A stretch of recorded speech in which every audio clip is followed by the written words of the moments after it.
कट्टरपंथियों के हीरो इंकलाब मंच के प्रवक्ता उस्मान हादी की मौत के बाद बांग्लादेश में हिंसा का दौर थम नहीं रहा है और एक बार फिर से हिंसा की आग में बांग्लादेश धधक रहा है।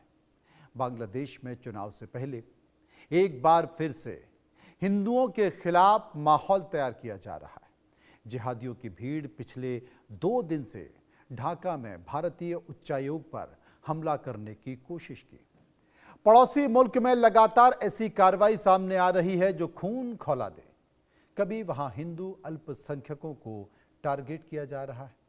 बांग्लादेश गुरुवार रात एक हिंदू युवक की पीट कर हत्या कर दी गई, तो अब भारत के लोगों को निशाना बनाया जा रहा है। भारत के खिलाफ जुलूस निकाले जा रहे हैं। बांग्लादेश के मौजूदा हालत को देखकर ऐसा लग सकता है कि भारत के खिलाफ जहर उगलने का यह नया खेल शेख हसीना के प्रत्यर्पण को लेकर है, लेकिन असली खेल कुछ और है। बांग्लादेश में कट्टरपंथी पार्टियों का अचानक से एक्टिव हो जाना और हिंदुओं के खिलाफ जहरीला माहौल तैयार करना यह कोई महज संयोग नहीं है, बल्कि सोची समझी साजिश के तहत किया गया प्रयोग है। हिंदुओं के खिलाफ बांग्लादेश में साजिश रची जा रही है, लेकिन आखिर ढाका में जिहादियों की भीड़ के पीछे हाथ किसका है? ये लोग किसका ऑर्डर फॉलो कर रहे हैं, किसका आदेश मान रहे हैं? और हिंदुओं के खिलाफ ये आग आखिर क्यों भड़काई जा रही है? देश का सवाल क्या है? देश का सवाल है कि बांग्लादेश में हिंदुओं के खिलाफ आखिर कौन आग भड़का रहा है? बांग्लादेश की नसों में आखिर कौन हिंदुओं के खिलाफ जहर भर रहा है? क्या हिंदू विरोध के मुद्दे पर बांग्लादेश का अगला चुनाव लड़ा जाएगा? बांग्लादेश में हिंदू प्रदर्शन आखिर हिंदू विरोधी प्रदर्शन क्यों हो रहे हैं? बांग्लादेश के खिलाफ बांग्लादेश में कैसे बद से बदतर हिंदुओं के हालत खराब होते जा रहे हैं, चर्चा इसी पर करेंगे, समझने की कोशिश करेंगे। एक बड़ा पैनल इस वक्त मेरे साथ मौजूद है। विक्रम गोस्वामी विश्व हिंदू महासभा से मेरे साथ मौजूद हैं। श्रुति दास गुप्ता विदेशी मामलों की जानकार मेरे साथ मौजूद हैं। शुएब चौधरी बांग्लादेशी पत्रकार मेरे साथ मौजूद हैं। अब्दुल हमीद नोमानी मुस्लिम स्कॉलर मेरे साथ मौजूद हैं। सबसे पहले मैं शुएब चौधरी के पास चलूंगा और जो कि बांग्लादेश कहीं हैं, बांग्लादेश में बैठे हैं, उन्हीं से जानने की कोशिश करूंगा कि आखिर वस्तु स्थिति क्या है, वहां के हालात क्या है। शुएब साहब, इंडिया न्यूज में आपका स्वागत है। मैं समझना चाहता हूं कि इस वक्त बांग्लादेश की स्थिति क्या है, बांग्लादेश की सरकार की स्थिति क्या है, बांग्लादेश में हिंदुओं के हालत क्या है, और बांग्लादेश में अगर हिंदुओं के खिलाफ लगातार अत्याचार हो रहा है तो उसके पीछे की वजह है क्या? बहुत बहुत धन्यवाद मनोज मन्नू भाई। देखिए, बांग्लादेश में अभी जो चीज चल रहा है ये तो सिर्फ हिंदुओं के खिलाफ नहीं, ये यूनुस के तानाशाही और उसकी जो आका है पाकिस्तानी आयत ने मिलजुल के भारत के खिलाफ ऐलान जंग कर दी। आप जानते हैं कि कल रात चिटगांव में भारत की जो असिस्टेंट हाई कमीशन है उसमें अटैक हो गई। खुलना में सिलेट में अटैक करने की कोशिश की और ढाका में भारतीय हाई कमीशन ने भी अटैक करने की कोशिश की 17 तारीख।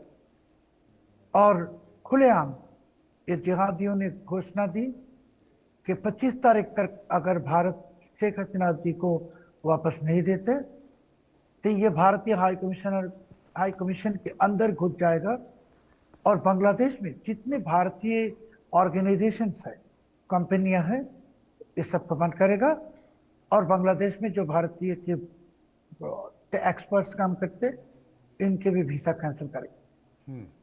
अभी कल की जो रात में जो हंगामा हुआ, देखिए हादी का मृत्यु का खबर आया तकरीबन 10 बजे रात को। पूरे शहर तब शांत थे, कोई प्रॉब्लम नहीं थी।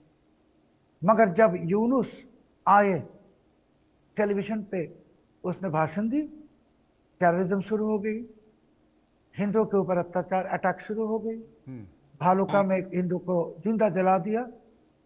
बांग्लादेश में दो बड़े न्यूज़पेपर ऑफिस में आग लगा दी और एक इंग्लिश न्यूज़पेपर की एडिटर को गाड़ी से खींच के ले जाके पिटाई की। बंगबंधु की जो मकान है उसको फिर से तोड़ा, छायानट को तोड़ा इंदिरा गांधी कल्चरल सेंटर में अटैक करने की कोशिश की। मगर सबसे बड़ी जो बात है मनु भाई, कि रात को 1:30 बजे, रात को 1:30 बजे ये जिहादियों को बुलडोजर मिला। कहां से मिला? बुलडोजर सरकारी होता है, सरकार ने ही बुलडोजर दिया है शेख मुजीबुर रहमान की मकान को तोड़ने के लिए। और जो सड़कों में नारा लगा रहे हैं ये लोग, जो लोग, इसमें तो पहले तो हम लोग कहते हैं कि मदरसा के छात्र होता है। अभी कल तो सिर्फ मदरसा के छात्र नहीं थे, यहाँ जमात इस्लामी के मेंबर्स थे, हिफाजत इस्लाम के मेंबर थे, अंसार अल इस्लाम के मेंबर थे। बिकॉज मैं तो जर्नलिस्ट हूँ, मैं इनके कई कई इनको शक्ल को पहचानता हूँ मैं। तो इन लोगों ने बांग्लादेश में अभी हिंदुओं के खिलाफ, भारत के खिलाफ ऐलान जंग किया है। श्रुति दास गुप्ता मेरे साथ मौजूद है। श्रुति जी, मैं एक चीज़ आपसे समझना चाहता हूं, मैं ये जानना भी चाहता हूं, क्योंकि हम ये समझना चाहते थे, इस फील्ड को हम समझना चाहते थे कि आखिर बांग्लादेश में हो क्या रहा है। शुएब चौधरी साहब ने बहुत संक्षेप में बता दिया कि बांग्लादेश की स्थिति क्या है। वहाँ पर हाई कमीशन में एक तरह से डर मौजूद है, सरकार के संरक्षण में वहाँ पर आतंक बरपा हुआ है, हिंसा फैली हुई है, मीडिया को निशाना बनाया जा रहा है। और इसकी जड़ में अगर देखा जाए, इसके मूल में देखा जाए और इसका अगर कारण देखा जाए, तो वो कारण है शेख हसीना का प्रत्यर्पण। बांग्लादेश शेख हसीना को चाहता है, वो भारत की शरण में है, लिहाजा वो गुस्सा, वो प्रतिरोध इस वक्त तस्वीरों के तौर पर, और जैसा कि कल घटना घटी, वो बांग्लादेश में दिखाई दे रहा है। अब क्या? मनोज जी, बड़ी सिंपल सी बात है मेरे लिए। ये जो अनरेस्ट अभी हम देख रहे हैं, ये जो आगजनी, जो लोग नारा तकबीर लगा रहे हैं वहाँ पे और गा रहे हैं, बहुत सारे इस्लामी स्लोगन्स गा रहे हैं। ये बंगाली स्लोगन्स नहीं हैं, ये बांग्लादेशी स्लोगन्स भी नहीं हैं, ये बहुत स्पेसिफिक इस्लामी स्लोगन्स गा रहे हैं वहाँ पे।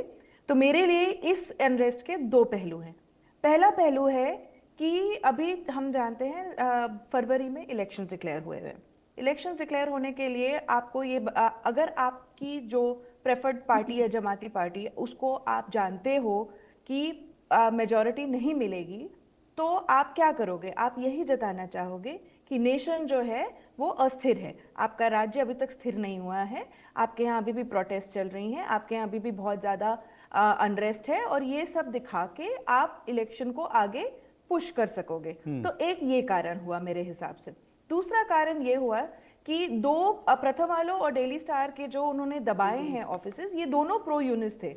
ये पहले अनबायस्ड रिपोर्टिंग करते थे, बट एक साल के अंदर धीरे धीरे उन्होंने अपना पल्ला पढ़ लिया है। वो दोनों के दोनों प्रो यूनिस ही बोला करते थे। तो इसके अंदर कंट्रोल ऑफ मीडिया का मुझे एक फैक्शन नजर आता है कि जो जमात की बात आगे रखेगा सिर्फ उन्हीं लोगों को, जैसे मैं तो शोएब सर के जाके वो भी चेक करके आई हूँ, टाइमलाइन भी चेक करके आई हूँ, और उन्होंने बहुत स्पेसिफिकली कहा है कि जो वहाँ के जमाती लोग हैं और वहाँ के जो वर्नाक्युलर बोलने वाले जो लोग हैं, उन्हीं लोगों के बातों को आगे रखा जाएगा, और जो इंटरनेशनल तरह से थोड़ा बैलेंस करके बोलने की बात कहे, चाहे वो प्रो यूनिस क्यों ना हो, उनको दबा दिया जाएगा। तो इसमें मीडिया का सप्रेशन भी मुझे नजर में आता है। और इसके अंदर जो लास्ट पार्ट जो शेख हसीना को लेकर है, तो उसके लिए हमें अभी तक वो पॉलिटिकली मोटिवेटेड ही दिख रहा है। आपको जो लग रहा है, जो हुआ है, एक इंसान की मृत्यु के कारण इतना शोक हो सकता है कि आप लोगों को घसीट घसीट के पीटेंगे, कई लोगों को जला डालेंगे, दोबारा से तीसरी बार जाके आप बंगोबंधु का आप अपना ऑफिस जलाएंगे। जिस आइडेंटिटी के लिए लड़ने के लिए आप लोगों ने पाकिस्तान से अलग होने की मांग रखी थी, उसी आइडेंटिटी को अब आप घोल के नदी में बहा देना चाहते हैं और इस्लामी आइडेंटिटी घोषित कर लेना चाहते हैं। तो इसके अंदर पॉलिटिकल मोटिवेशन तो है ही, और दूसरा एक मोटिवेशन जो इंटरनेशनल तरीके से मुझे दिख रहा है, और जो हमारी इंडियन पार्लियामेंट्री कमेटी ने भी पॉइंट आउट किया है, कि वहां पे पावर वैक्यूम एक क्रिएट हुआ है, और उस पावर वैक्यूम के अंदर